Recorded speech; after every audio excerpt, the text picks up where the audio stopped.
Am I the a-hole stories? Am I the a-hole for not wanting to leave my own apartment? I'll keep this vague to avoid recognition since I believe the party involved actually use Reddit. I'm a 28-year-old male, and I've been friends with my roommate, a 25 female, ever since we were babies. Our families were neighbors and we grew up together. She's like a little sister to me and has always been. After she graduated college, she moved to the same city I currently work in, and since she couldn't find an apartment close enough to where she worked, I told her she could live with me. We'd share bills and become roommates. We never really had problems or fights as we known each other for so long. However, recently, things taken a strange turn. She got involved with someone from her work. The guy seemed to be a nice guy. I only ever spoken to him 3 times as they usually keep to her room. But he was very friendly, and honestly, I was happy she found someone who seemed that nice. After a few months of their relationship, she sent me a text saying she needed to talk with me. I figured there might be something wrong with the apartment. It's not uncommon for things to break. But I was wrong. When I got home, we started to talking. It's too long to write everything, so I'll just summarize. She told me that while she enjoyed living with me, her boyfriend was starting to get jealous of his woman living with another man. At first, I raised an eyebrow, but thought that this kind of thing isn't uncommon. So I was like, oh, it's fine. Just let me know when you plan on leaving, hope you two find a good place. However, apparently I was wrong. She told me that she wasn't leaving. She said that it was impossible to find somewhere closer to her work, and that she was hoping I would let her take the apartment instead, since my work wasn't close and all that. Thing is, I really love my place. It's close to the gym, to the grocery store, to pretty much everything. I'm not gonna just leave my place because of something so stupid as this, and I told that flat out that it wasn't going to happen. She got visibly upset and started to rant about me being an egotistical a-hole. That I didn't have empathy to put myself in her shoes. This happened a few days ago, and she shut herself in her room, only ever leaving to go to work or to pick up her boyfriend, who became really unfriendly to me after that. Now, usually I can be an a-hole, but I don't think this was one of these times. So I thought I would ask for Reddit's verdict. Am I really such an a-hole? Edit, for those who have asked, her name isn't on the lease as I lived in the same place for 2 years before she moved in. Now for the top comments. Let me get this straight, you have known her for over 2 decades. You welcomed her into your home, and now she expects you to leave so she can live with her jealous boyfriend that she's just gotten on with? Not the a-hole bro, she is. Big time. Look at how she treats someone who is like a sibling. I'm super curious as to why she's not going over to her boyfriend's place. Why don't the friend and her boyfriend find a place of their own, rather try to kick someone out who was nice enough to let her move another place? Theory, she told boyfriend it was her place, and she was being a great friend letting OP crash there. Now she's caught out in the lie. Oh my god, not the a-hole. She can pack her entitlement up with her things and move out. It's your apartment. You did her the favor. The freaking audacity, I swear. Don't be surprised when she reappears on your doorstep wanting to move back in. When living with the boyfriend doesn't work out, she sounds less than mature. Just say no. Not the a-hole. Not the a-hole. That's some A5 Wagyu level entitlement, right there. She said that it was impossible to find somewhere closer to her work, and that she was hoping I would let her take the apartment instead, since my work wasn't close and all that. Wait, so she's not even moving in with the boyfriend? He just wants you gone?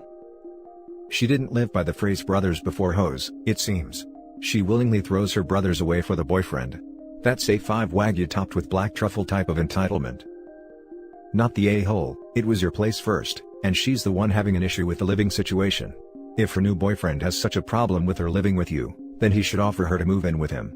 What she ends up doing is totally her choice, but you shouldn't be forced to move, and I think she's being incredibly unreasonable. Now for the next story. Am I the a-hole for telling a pregnant girl to find a new flat? I, 20 female, live with 5 other girls. 5 of us have already signed a lease to live together again next year. We are all currently in our 2nd year of uni. Since the lease signing, she's become extremely mean, and honestly just a bully to 3 of us, and a massive bully. I feel she has shown her true colors. Now she knows she has somewhere to live next year. She has also had her boyfriend staying in our house since November. He's a misogynist, racist, homophobe, and all-round horrible person. Multiple times we have asked, and now told, her to make him leave, but she refuses as it is her house too. None of us feel comfortable with him in the house. Recently Beth has announced she is expecting a baby, and that the pregnancy was planned. She's told us that her, the baby, and her boyfriend, will be living with us next year and we have no choice in the matter. Out of the 4 of us she is living with next year, 3 of us have said no, and that she needs to find a new flat for next year. One says we need to support her and can't kick her out. Next year is our final year, we'll need to be able to concentrate on our dissertations, essays, revision, etc., which we won't be able to do with a newborn. Also, she has told us that she expects us to change our social lives to fit around the baby, which is just not acceptable. If restrictions are lifted and life does return to normal, we will want to be able to enjoy what little time we have left at uni, not be in bed by 8 p.m. on a Saturday.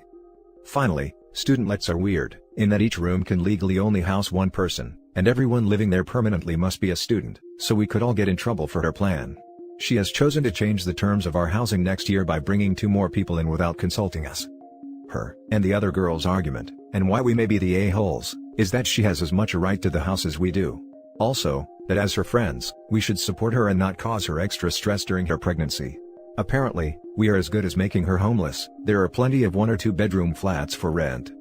So, am I the a-hole for telling her she won't be living with us next year, and causing her extra stress during her pregnancy? Or is she the a-hole for planning a pregnancy, then expecting all of us to change our lives to suit her? Now for the top comments. Not the a-hole. Beth's baby and boyfriend are not on the lease and is not a tenant. Inform your landlord of the illegal tenant. Not the a-hole. Her and the other girl's argument, and why we may be the a-holes, is that she has as much a right to the house as we do. Well, her boyfriend sure as hell doesn't have any right to it. Make a copy of the lease. Her boyfriend comes over, OP and other roommates tell him to leave. Evil roommate says no. OP and roommates call the police. Police arrive, roommates ask the police to remove the boyfriend. Show police a copy of the lease, boyfriend not on lease, hopefully police escort him out. OP absolutely needs to let the landlord know about boyfriend's illegal occupancy. Let landlord know that she expects to also move a baby into the house. Ask landlord about what your options are. I would be interested if the rest of you could get out of the lease and leave her with the full rent. The landlord might figure out that it would be better for him/her to get rid of the troublesome tenant and keep the rest. If they can't get evil roommate out, I would make her life total hell. I would feel bad for the baby, but war is war. Not the a-hole. It sounds like her staying there would violate the lease, so she does not legally have the same right to the house as you do. Especially if her living there would put everyone's housing at risk. I'd give her a grace period to find new housing, but if she refuses, you have every right to go to your landlord/management company. The lease on the new student house starts in July, so she has a few months, and we are stuck with her till the end of the lease on our current student house. The next story. Am I the a-hole for asking my mom when she will be fully recovered? For context, my mom is in her late 40s and I'm 23.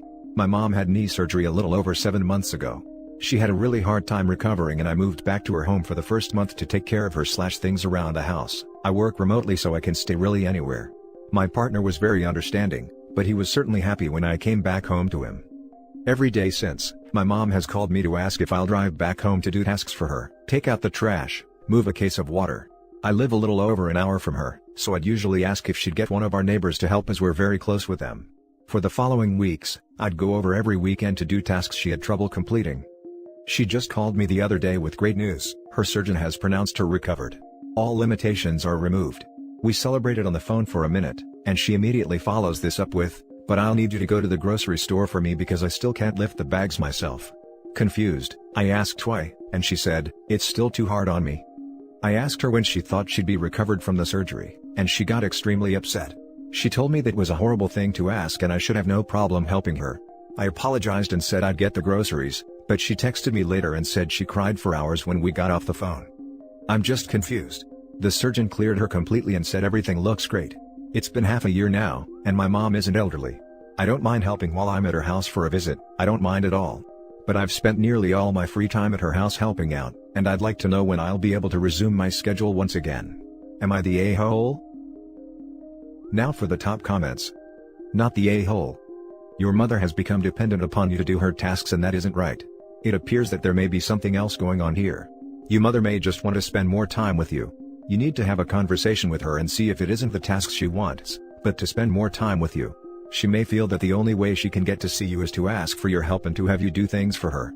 This could be due to the pandemic as her surgery was right in the middle of it. She could just be lonely. Talk to her and be clear that you still love her but you need to know what is going on. What is this? Empathy? On my Reddit? Not the a-hole. Look up codependent and seek professional guidance. Nip it in the bud before it makes all your lives hell. Yeah, I think you are right. This happened to me when my significant other had a slip disc. Eventually you gotta say no. You need to start being independent again. OP, I suggest writing to your mom and explaining how you can't help forever, especially with how far away you are, and she needs to look at a closer to home support network. She needs to start becoming independent again. Like go to the grocery store with a friend or neighbor. That way, she's building her way to it but with help. I say do it by text just because sometimes verbal communication goes sideways. Especially if she is upset. Edit. Thank you all for the responses and perspectives. The most baffling thing to me about this post is the mixed bag of knee surgery anecdotes. I have people telling me their 70-year-old grandma was back to normal in a month and a half. One comment down from that will heavily imply I'm delusional to expect any sort of recovery from my mom for less than 2 years after her surgery date. I guess it's truly a diverse recovery process.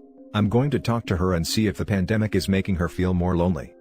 She has plenty of friends and a rich social life, but I think she resents me moving out of the house and in with my partner. Maybe she just wants quality time just for the two of us, which is fair. But I need my life back. My partner and I have been planning so many big life things together that have been on the back burner for just a little too long at this point. Again, thanks all. The last story is titled, Am I the a-hole for refusing to participate in my boyfriend's family's bizarre orange tradition? My boyfriend and I have been together a while now, but I hadn't met his family until a week ago when they invited us to stay at their house.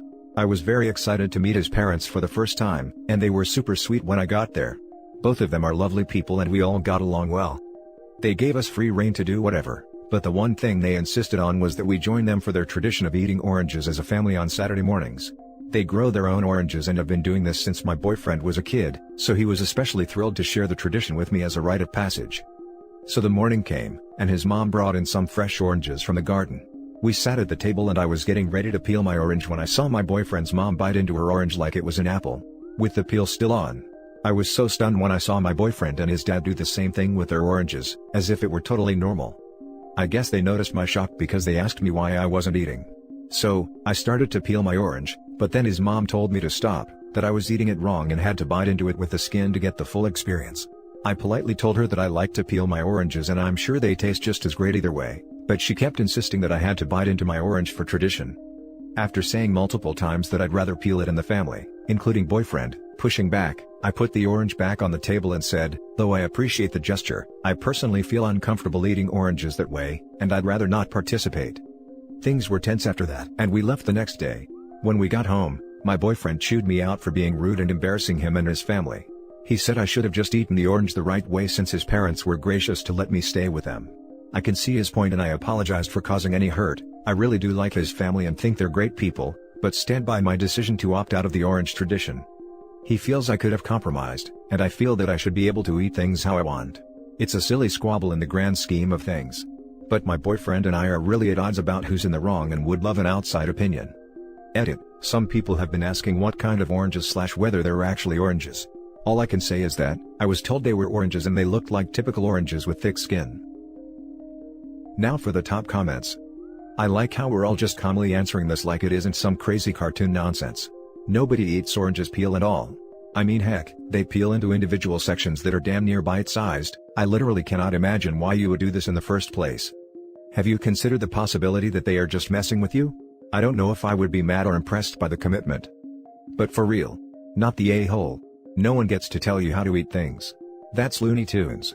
And your response was really respectful. Stand up for yourself. To be honest, I kinda thought they were messing with me at first, and was really surprised when they kept insisting. They seemed pretty serious.